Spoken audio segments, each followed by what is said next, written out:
Hello big fans, मैं हूं Raj Nadar. Welcome to the big fan show. Sir 10 into films, television के बाद लगातार बैक टू बैक आपके 3 कमाल के फिल्म्स हैं।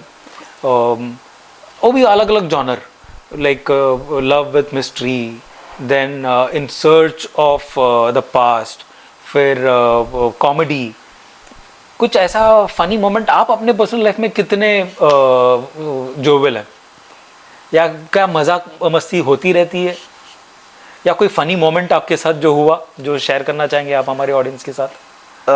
देखिए क्या होता है कि लाइफ के अंदर जैसे हम टाइमिंग को लेके बात कर रहे हैं या डिसिप्लिन को लेके बात कर रहे हैं, तो ये चीज़ भी उस पर डिपेंड करती है कि हर एक चीज़ का समय होता है।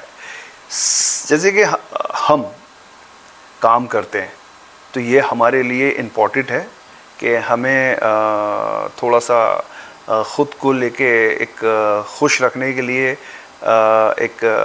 मतलब वो एक्टिविटीज़ करना पड़ती हैं कि लोगों को हम हंसाएं, कुछ ऐसी बातें करें कि लोगों को हंसी आए। तो वो उस हिसाब से हमारी जो एक्टिविटीज़ होती है और बढ़ जाती है। तो वो कहीं ना कहीं वो बस कुछ ऐसी एक्टिविटीज़ ना करें कि दूसरे को हर्ट हो जाए, या उसका दिल दुखे, बट उतना ही हम काम करें कि एक दूसरे को एक हंसी और खुश हो, बस लिमिटेड समथिंग। जब तक आप मजाक कर रहे हैं, हंसी तक वो मजाक है, राइट। अगर वो थोड़ा भी 19-20 हो गया तो फिर बहुत कुछ मजाक बन जाएगा। एग्जैक्टली, फिर वो मजाक बन जाता है और दूसरे को हर्ट होने के बाद वो गलत है एक्चुअली। तो मैं अपने पर्सनली मैं इतना एंटरटेनमेंट करता हूँ अपने आप में कि जब दूसरे को होना चाहिए, वो खुश होना चाहिए, और वो चीज़ लंबे तक चलता भी है और रेस्पेक्ट भी है उन करते हैं। अदरवाइज लोग पीपल अवॉइड करने लगते हैं, यार ये बंदा अपनी तारीफ कर रहा है, दूसरों का मजाक उड़ा रहा है, then people will start keeping distance. या आप किसी से भी आप उतनी ही बात करें, उतनी ही हंसी मजाक करें जितना एक दूसरे को हजम हो जाए। बिल्कुल। आप ओवर नहीं कर सकते कोई भी चीज़। बट अभी तक तो लाइफ की मैं तो ये करता ही हूँ, और दूसरों के लिए भी कहता हूँ कि बस लिमिटेड में रहो, कम बात करो, ज़्यादा काम करो। बिल्कुल। कम बात करने से आप ज़्यादा काम करते हैं, तो वो बहुत ज़रूरी है। वो कहते हैं ना, हद में रहोगे तो फायदे में रहोगे। कायदे में रहोगे तो फायदे में रहोगे। Yes, is very important. या सर, काश तुम होते, your debut film, how was that experience? कितना मायने रखता है वो मोमेंट जब आपने वो फिल्म पहली बार पर्दे में ऑडियंस के साथ, वो ड्रीम कम ट्रू, छोटे पर्दे से अब बड़े पर्दे में, how was that moment? Actually हर एक चीज़ की एक जर्नी होती है। वो कहीं ना कहीं मेरे माइंड में था। एक भूख होती है, राइट। एक अच्छे एक्टर के लिए, एक अच्छे इंसान के लिए भूख होती है। देखा जाए तो मेरा पेट ही नहीं भरा उस चीज़ से। अच्छा। जैसे कि टीवी सीरियल से मैंने काम किया, सारे लोग अच्छे थे, अच्छा काम किया, पर एक कहते हैं एक भूख, वो नहीं मिटी। बड़ा स्टार बनना बहुत टफ है यहाँ पर, और आप छोटे पर्दे से बड़े पर्दे पे आप जंप मारते हैं ना, तो उसके पीछे बहुत सारी चीजें होती हैं। बड़ा इकोनॉमिक्स है, बहुत बड़ा गेम है, खेल है। तो उस हिसाब से मेरा कहीं ना कहीं वो ग्राउंड नहीं बन पाया, और वो था ही नहीं एक्चुअली। मैंने जैसे आपको बोला, कोई मेंटर नहीं, कोई गॉडफादर नहीं, कोई नहीं, सब कुछ आपको ही करना है। या टीवी इंडस्ट्री अलग है आज भी और पहले भी। आज भी टीवी इंडस्ट्री अलग है बड़े पर्दे से।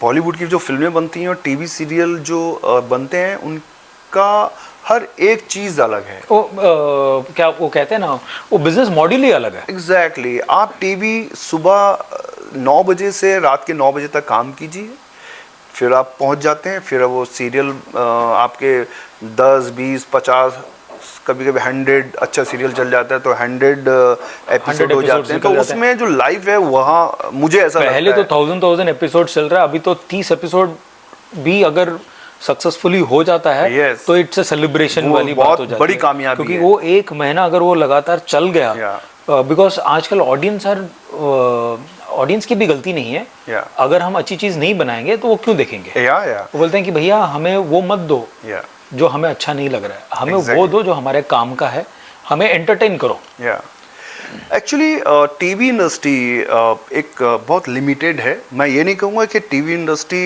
में कुछ कमी है, बहुत अच्छी है। कुछ चीज़ें आजकल सीरियल में बहुत अच्छी चीज़ें दिखा रहे हैं, लोग उसको समझ नहीं पाते हैं।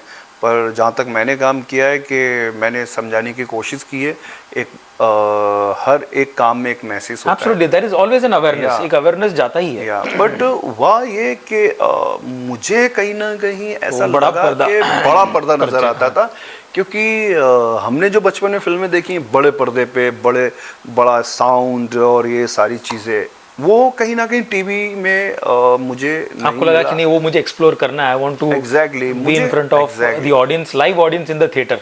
मुझे ऐसा लगता है कि मेरी ऑडियंस बड़े पर्दे की है, और मुझे ऐसा लगता है कि ऑडियंस को भी बहुत ज़रूरत थी कि बड़े पर्दे पे ये कब आए। मुझे ऐसा लगता था, तो मैं शायद तो कैसा रहा वो फर्स्ट डे, फर्स्ट शो, आप ऑडियंस के साथ, अपने गेस्ट के साथ जब देख रहे थे, हाउ वाज दैट एक्सपीरियंस? या हुआ एक्चुअली ये कि मैंने बहुत कोशिश की बड़े पर्दे के लिए। मैं टीवी सीरियल के बाद भी कई डायरेक्टर, कई प्रोड्यूसर्स के यहाँ जाता था।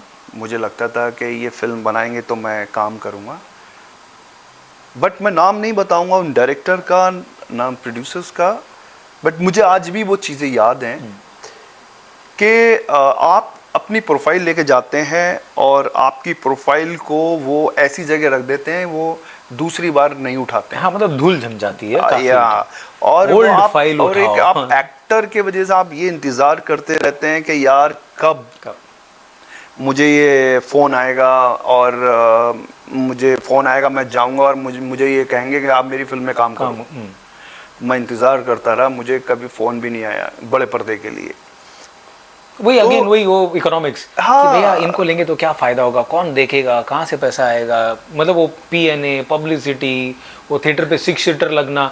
वो पहले के ज़माने में तो ऐसा था कि भाई एक्टर का मेन फोटो, वो पोस्टर में फोटो आना भी बहुत बड़ा ये था। एक्चुअली ये सारी चीज़ें रिलेशंस और लिंक में रहती हैं। जैसे मैंने आपको बताया, ना तो कोई दोस्त, ना कोई रिश्तेदार, ना कोई बड़ा बैकग्राउंड, या ना कोई मिनिस्ट्री, या ना कोई ऐसा पॉलिटिकली कोई ऐसा ग्राउंड ही नहीं था। हाँ, ऐसे जो फाइनेंशियली भी वो बड़ा कोई exactly, नवाब का बेटा ऐसे भी नहीं था। या कि भाई आप जाइए और मैंने उस डायरेक्टर से बात कर ली है और उनकी फिल्म के अंदर आपको चांस मिल जाएगा। तो ऐसा हमारे लिए नहीं था, दूर से दूर तक। तो मुझे शौक था बड़े पर्दे पे जाने का टीवी सीरियल करने के बाद। तो बड़ी मुश्किल से मैं काम करने के बाद भी कभी कभी लाइफ के अंदर उतार चढ़ाव आता है, कभी ऊपर कभी नीचे। उस चीज़ से इंसान को डरना भी नहीं चाहिए। बिल्कुल। और मेरे साथ हुआ ऐसा, ऊपर नीचे होती रही चीज़ें, पर मैं अपनी ईमानदारी, अपनी मेहनत और अपना लगन, अपनी जुनून को अपने पास रखा। निडर रहे आप। या मुझे जाना था बड़े पर्दे की तरफ। हाँ, इसमें मैं सबसे बड़ा एक हाथ मैं कहूँगा, मेरी वाइफ जो आज आप सब जानते हैं, मंजू जी। मंजू भारती जी, आज बहुत पहले भी मेहनत करती थी, आज भी बहुत मेहनत कर रही हैं। एब्सोल्युटली। उन्होंने एक्चुअली शादी के बाद की बात बता रहा हूँ मैं, वो टाइम पे मेरी शादी हो चुकी थी। हाँ, तो अभी हुआ ये कि मंजू जी को कहीं ना कहीं वो चीज़ अच्छी नहीं लगती थी कि मैं किसी भी डायरेक्टर के पास जाऊं, प्रोड्यूसर्स के पास काम मांगने के लिए। और वो जो है एक्चुअली नहीं चाहती थी कि कहीं ना कहीं मेरी रिस्पेक्ट हाँ, कम हो रिस्पेक्ट जाए। मिलनी चाहिए। एग्जैक्टली। तो इसी तरीके से उन्होंने कहा कि आप चिंता मत करो, और एक अच्छी स्टोरी, अच्छी टीम, अच्छा प्रोडक्शन हाउस एक इस्टेब्लिश्ड करेंगे, और कहीं ना कहीं जो स्टोरी आपके ऊपर लगे कि हाँ आपके लिए बने। तो वो मंजू भारती जी ने जो है उस पर एक अच्छे राइटर से स्टोरी लिखा के और बड़े पर्दे की तरफ पहला या वो रुका नहीं, फिर रुका देन मौसम, इकरार के 2 पल वो प्यार जो के। फर्स्ट पिक्चर थी काश तुम होते मेरी जो थी, जिसमें काफी मुश्ताक खान साहब थे, बड़े स्टार के साथ काम करने का मौका मिला, जैसे फरीदा जी थी, उनको भी मैंने बचपन में ही देखा था।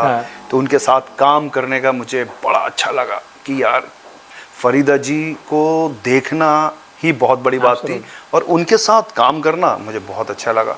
उसके बाद मुझे कपिल शर्मा के जो टैलेंटेड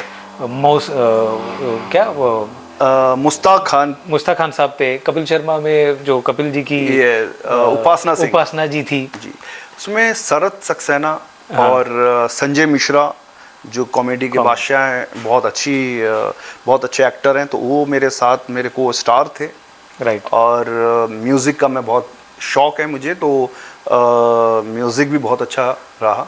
राहत फ़तेह अली खान जो साहब बहुत सभी जानते हैं, तो उनका गाना मेरी फिल्म में और मेरे ऊपर पिक्चराइजिंग होना तो मेरे लिए एक बहुत बड़ी बात लगी। मतलब उस फिल्म के अंदर बहुत सारे एलिमेंट्स है। It was a beautiful commercial cinema, मतलब it had best locations, it has the best talents, amazing था वो जर्नी। देन तो सारे सिंगरों ने बड़े सिंगर थे और मैं कहूँ राहत फ़तेह अली खान साहब, सोनू निगम, शान, अलका जी, आशा भोसले जी, जो इतनी महान सिंगर, उन्होंने फिल्म में गाना गाया। तो मेरी जो बड़े पर्दे की स्टार्टिंग हुई वो कहीं ना कहीं अच्छी हुई, पर हाँ उसके पीछे बहुत मेहनत बड़े, मैंने मुंबई में वो स्ट्रगल देखा है कि मैं आपको शायद बोलूं तो वो पेशेंस रखा, काम करने का जुनून रखा कि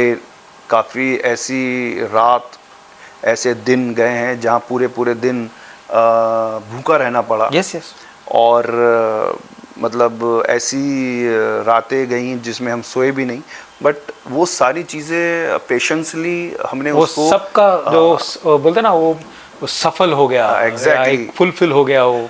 वैसे मैं आपको बता दूं, जैसे रात एक अंधेरी रात होती है, वो गुजर जाती है और हमें ये मालूम होता है कि सुबह होने वाली है, ऐसे ही अपने दुख और जो परेशानियां होती हैं वो टाइम पे, स्ट्रगल के टाइम पे हमें ये सोचना बहुत ज़रूरी है कि जैसे रात निकल जाएगी ऐसे ही हमारी जो तकलीफ़ें हैं वो निकल जाएंगी, और वो पेशेंस और वो सारी चीज़ें बहुत ज़रूरी हैं। वो आप मान लेते हैं चीज़ को और अपने दिल में जगह बना लेते हैं उन चीज़ों की, तो कामयाबी दूर नहीं है। बिल्कुल। तमिल में हम कहते हैं इदुबुम कडंदु पोगुम, मतलब ये भी गुजर जाएगा, ये वक्त भी गुजर जाएगा, अच्छा हो बुरा हो, अच्छा है ये भी गुजर जाएगा। तो हमें बहुत रिस्पॉन्सिबिलिटी के साथ उस अच्छे पल को हैंडल करना चाहिए। बुरा वक्त है तो वो भी गुजर जाएगा, तो टेंशन नहीं लेना चाहिए, गिव अप नहीं करना चाहिए। हमें आजकल क्या है ना सर, लोग डिस्कस नहीं करते हैं, शेयर नहीं करते हैं, बात नहीं करते हैं। लोगों को अच्छे टाइम पर तो लोग भूल जाते हैं लोगों को, बुरे टाइम पर फिर उनको याद आता है। तो बुरे आम सबका वक्त सही नहीं होता है, तो मुझे ऐसा लग रहा है कि सब वक्त पे वो एक रिलेशनशिप बना के रखना ज़रूरी होता है। ज़रूरी नहीं कि हमें किसी से रोज़ काम हो, बट कभी ना कभी तो काम पड़ सकता है। बिल्कुल। तो हमें वो एक रैपो बिल्ड करके रखना ज़रूरी है। एग्जैक्टली। आजकल बहुत मटीरियलिस्टिक हो गया है, so people are money minded. ऐसा लगता है कि यार इससे थोड़ा ज़्यादा बात करेंगे तो पैसे तो नहीं मांग लेगा, अरे इसका इंटेंशन क्या है, इतना बात कर रहा तो शायद अगला तीसरा मीटिंग चौथा मीटिंग में इनका बैक ऑफ द माइंड क्या है। तो इसमें क्या है, रियल रिलेशनशिप्स पता ही नहीं चलते हैं। और इतना मटीरियलिस्टिक हो गया, ऐसा लगता है अरे इसने तो मेरे लिए कुछ किया नहीं तो मैं क्यों करूँ, उसने तो वो गिव एंड टेक वाला हो गया। एग्जैक्टली नहीं, बिल्कुल आप बिल्कुल सही कह रहे हैं कि क्या है कि लाइफ में लोग समझ नहीं पाते हैं, समझ लेते हैं तो शायद मुझे लगता है जीवन बन जाता है उनका। बिल्कुल।